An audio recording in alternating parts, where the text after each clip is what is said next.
Hey everybody, this is Jeanne Grunert, the president of Seven Oaks Consulting, and welcome back to our Monday Marketing Motivation. Today we're talking about what I'm calling the geometry of content, and it's kind of a fun way to talk about content, but we're going to talk about the new way of writing for AI and large language model search. Some new research has come out from Search Engine Land in which they did some studies and they noted that about 40% of the ChatGPT snippets, those citations that come up from the AI search, when it is citing content, it's pulling it directly from the top of the page. So we're going to talk today about all of the nuances of writing for the new AI-based search and how where you put your important information or the lead or the main idea or the topic sentence or whatever you want to call it, right? Where you put it creates an imaginary shape to the content, and that shape of the content is really what is going to help your content appear in new organic search and appeal to these AI-based models. So if you're ready, I will bring up the PowerPoint and we can get started. Now, bear with me. I don't use Zoom that often, okay? So I'm not always that great at sharing stuff, but it looks like I managed here. All right, let's get the slideshow started. All right, folks. So today's topic is the geometry of great content, structuring writing for AI discovery. And again, my name is Jeanne Grunert. For those of you new to the channel, I'm the president of a business-to-business content marketing company called Seven Oaks Consulting. I have a good 30 years of marketing experience and copywriting experience, and I've spent the last 10 years heavily immersed in content strategy, content marketing, and all things content and search engine optimization. This is a topic near and dear to my heart. It brings together both good writing, best writing practices, search engine optimization, and content strategy. So strap in, guys. We've got a really in-depth topic today, and I want to get started. So I mentioned this search, right? Well, Search Engine Land came out this February 2026 with a study in which they looked at a whole bunch of content and they concluded that approximately 44% of ChatGPT citations come from the first 1/3 of your content. So I want you to think about that for a minute. And that's really what we're talking about today. This is new. And here's what it means in terms of SEO discoverability and how to create content that gets cited by ChatGPT. Now, note, when I talk about shaping content, right, or the geometry of content, I am not literally asking you to format it in a shape. I don't know if you've ever seen these poems that, like, if some poet is creating a poem about a tree, they actually write the lines so that it makes a tree shape. We are not, repeat, not talking about that. I don't want to see tree shapes or triangle shaped content. What I do mean is that the shape of the content means that the lead, the main idea, or the topic sentence, the most important part of your content, where it sits in the paragraph makes the shape of the paragraph. And you have to sort of imagine that when we talk about shaping content, what I am talking about is when you see something on the picture to make a shape, I'm saying that that's where your topic sentence goes. That's where your main idea goes. So let's take a look at this a little bit further. I hope that's clear. If it's not, drop me a note. I'm happy to answer it, no problem. But when we talk about geometry of content, we're talking simply about where you're putting your main idea, okay? Now, why are we talking about this? Why is ChatGPT citations important? Why is it important that these AI search engines find your stuff? Well, I think almost everybody watching this is experiencing the same thing. If you look at your metrics, you will probably see this trend. Now, it can vary slightly, it can vary according to what you're doing on your page, lots of variances here. But I am seeing almost without change, search impressions on people's websites are remaining steady or slightly decreasing, but nothing alarming. Search engine page position might even be steady or improving, but click-throughs and site visits are decreasing. Not deceasing, they're decreasing. Oops, typo there. Now, what does that mean? What's going on is on sites that are heavy with top of funnel content, right? The stuff that answers quick questions, the AI search models are answering those quick questions and potentially citing your brand. But what's changing is all of the other content that you have. If you have middle of funnel or bottom of funnel content, which we've talked about in previous episodes on this channel, that content is probably ranking a little bit better and actually getting your click-throughs. One view of this trend is that AI chat and similar, things like Microsoft Copilot and other things, they are linking to your brand. You'll see if you get a citation, you will see it does link to your brand. I've gotten many a citation with my sandbox site, which we're going to look at today, Home Garden Joy, and it does link to it, but it's not putting traffic to it. So what's it doing, right? Well, if it's ChatGPT is showing your content at the top with a brand citation, you're getting a ton of visibility, but not a lot of click-throughs. A lot of companies are now realizing that this is beneficial because the more brand mentions you're getting, the more that stays top of mind in the customer's brain, and the more they'll recognize you and maybe ask deeper search questions. Then they'll see your site come up on middle or bottom of funnel content and click through it. So we can't stop ChatGPT from taking our content and making snippets of it. Yeah, you can put text in your robots.txt file, which is the file that sits in your main root directory that allows automated searchers to come and crawl your site. You can set it up to say, no, AI search, don't come to my site. I don't want you looking at my content. But why would you do that? There's some people I know who feel very strongly in the ownership of their material. They are authors. A lot of them have really crafted a strong brand based on their voice and tone. They don't want the AI search to have their stuff. Majority of people I do talk to, however, want to get more brand visibility, traffic, and leads, and so they're fine with this. They just want to figure out what to do, and that's what we're talking about today. Talking about the latter. We're talking about people that want to maximize awareness and possible reach with this visibility in ChatGPT. So the new strategy is brand visibility.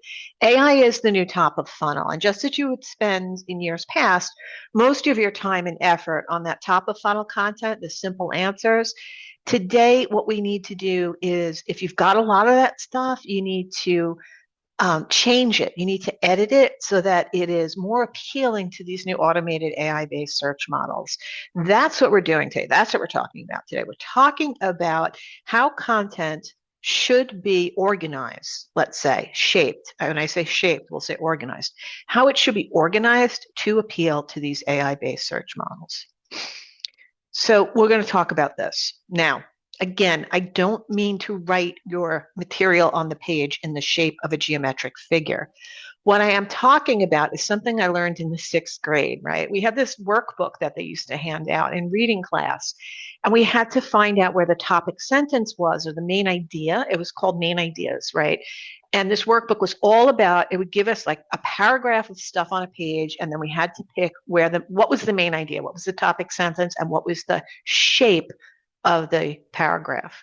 Paragraphs are, quote, shaped by where the main idea appears. Now, in this, which is the regular triangle, the main idea is at the bottom. It starts with lesser material and it builds to the conclusion, the lead, the main idea, the most juicy factoid. The upside down triangle starts with the main idea, the lead, the topic sentence, the most juicy factoid, and then gradually decreases in importance. The diamond shape, as you can imagine, see this black line? That's the main idea. It's kind of buried in the middle. So it's got intro, boom, your big idea, and then it decreases in importance. The rectangle is the rarest of all of these things, and the whole thing is the important thing. The whole thing is important, and the main idea. This I have found to be more common in academic writing, in medical writing, in heavy technology writing. Anything that's really got a lot of depth to it will tend to be this rectangle, but again, it's pretty rare. The most common is the upside down or the regular triangle. Now, the best model for ChatGPT is actually the upside down triangle or the rectangle. Why?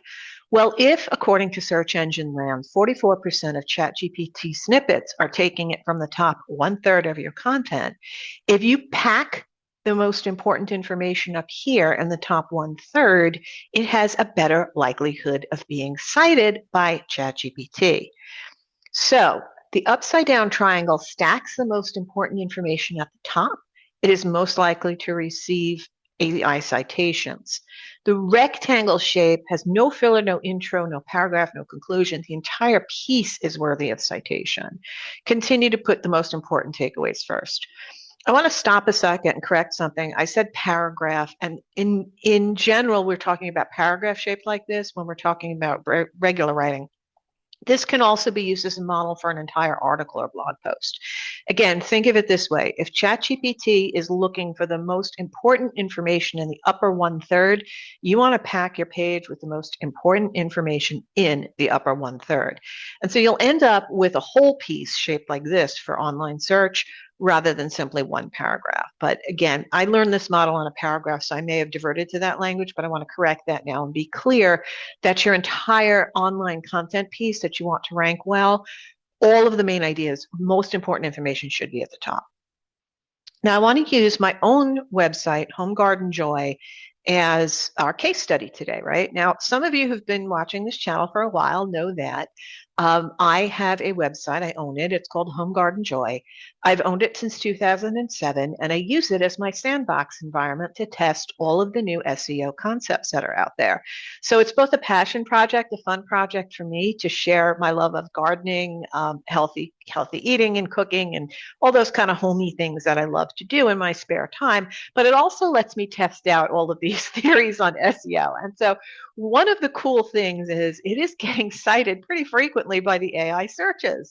My traffic is following the exact pattern that I described earlier, where search is holding steady, slightly down. My SERPs position has gone crazy. I was not doing too well with a lot of terms. All of a sudden, most of my good stuff is in the top 1 to 10 on Google. I don't sweat it because it switches around a lot. But I noticed something, and that is that everything I've just told you seems to be holding true for my blog. And I want to show it to you actually on the page itself. So let's take a look at this case study. This is a search term called vegetarian Birox. Now, Birox is this food here, and you'll notice that there is my website and there is my article, and it comes up number 1 on Google. Also comes up number 1 here when I put this in Copilot. Did not come up number 1 on Microsoft Edge, and it does not come up on ChatGPT, like the separate ChatGPT model. It's coming up on the Google AI search. ChatGPT is mushing together a couple of recipes and creating a monster. I took a look at it and it was terrible. But for this search term, I'm coming up number 1 in a lot of different places and a lot of different AI models. So I said, okay, what's going on with this? Well, a couple of things. First of all, you can see it's not just the page that's coming up number 1, but my picture is also coming up number 1 under the recipes. I'm going to talk about that in a minute. But you'll see a few things that I did. And here it is. This is taken almost exactly this first one from my article itself. Now, here's the article. Now, this white spot here is where an ad appears on the site. So I've just removed that so you just actually see the article. So this is a little bit of an ad up here, but I took out the big ad down here so we can just look at the content. You'll notice something important. This article is a pure upside down triangle, meaning the most important information is packed into this opening before the recipe. There is no fluff, no rambling stories of grandma's Birox, right? Now, I know exactly why writers have done this for search engine, and especially the recipe writers. I know them. I've been in groups with them and classes with them. My good friends have really popular recipe blogs. I know why they did that years ago, but today it is not working. It's fine in a way if your readers like it, but it will not appeal to AI-based search. AI search wants the facts, the facts, the facts. And you'll notice that immediately I answer the question, well, what the heck is a Birox? Birox are small wrapped sandwiches made with fresh bread and a meat or vegetable filling. Short declarative sentences. Now I say vegetarian Birox are made with an all vegetable filling. Right? And then I talk a little bit more about the recipe, but then I go right into it. Now, the other thing, in addition to shaping this almost perfectly, almost textbook perfectly for AI-based search, The other thing I did with this article is I retook the images. Now, I published this originally November 26, 2019. I have updated it since. The original article had not so great images. I went back and remade the recipe a couple years later, and I took better images, and thankfully the recipe came out nice. Now, Birox can come out kind of lumpy looking. I don't know how they made this. I mean, this doesn't even look like a Biroc to me. It looks like a hoagie or something like that. And this looks like it's got a rice crust, which is just kind of weird. This is actually what they're supposed to look like. But I was able to retake the pictures, and when I did that, I noticed the search engine position improved greatly. So I think having those original pictures helped. That's also an original picture, but more importantly, having them retaken helped a lot. The other thing that helped, again, answer the question up front, no rambling. I put the story of this recipe at the end. Okay, and there is a story behind it, right? I wanted something that was easy to carry into New York City when I was working. I originally made this recipe. It called for a pork filling. I tend not to eat a lot of meat these days. We have a low salt diet. I had to adapt the recipe. And so I did, and I came up with this really tasty vegetarian filling. And that's now my recipe. So that whole story and, how they're good to, stick in the freezer and they freeze really well and you just throw them in your lunchbox and you pull them out when you're ready to eat and they're good. All that good stuff is at the end. The shape of this piece is definitely the upside down triangle.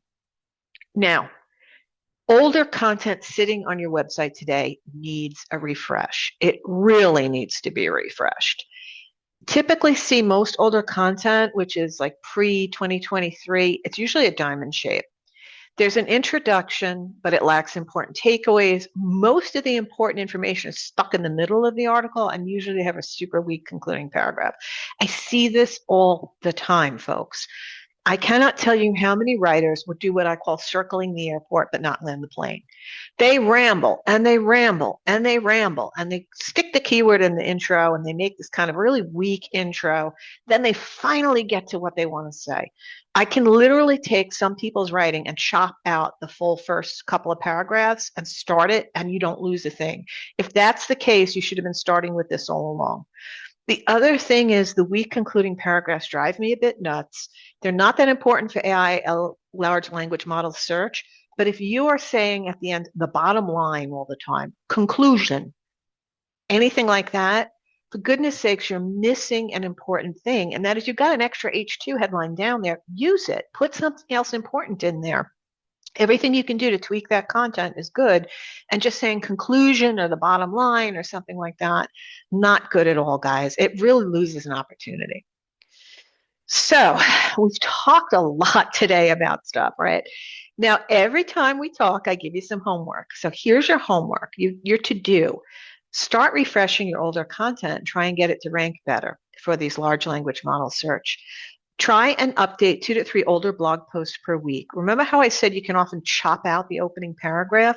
I've actually moved my opening paragraphs to the end because I don't want to lose some of the stories. They give it that humanity and the fun that readers like on my blog, but I do want the opening paragraph packed with key takeaways and important facts. AI search loves good structure. So make sure your structure is very clean and neat and you have a lot of H2s and good things like that. Add an FAQ section if you can. Update the links. Check them all. Make sure they're working and cite good stats. If your stats are older than 2 years in an article, go back and fix them. Be sure to submit your sitemap after any refresh. Submit it to Google, Bing, and other search engines so they know somebody was in there fixing up content, and measure your impact monthly. So AI search likes the first 1/3 of your content. If you need help reshaping it, if it's too much for you to do by yourself, give me a call. This is my information here. I'm at sevenoaksconsulting.com. My name is Jeanne Grunert. I have, now it's probably about 30 years of experience altogether doing digital marketing, direct marketing, and copywriting. Today, I'm a content strategist and a copywriter, and I focus almost exclusively on B2B content. AI search is a new and emerging field. So I'm recording this now in February of 2026, but you never know. It may change very rapidly. And so do check back our channel. Please hit subscribe so you get the latest. It was great being here together today. If you have any questions, drop me a note, and I look forward to seeing you again soon. Have a great week. Bye-bye.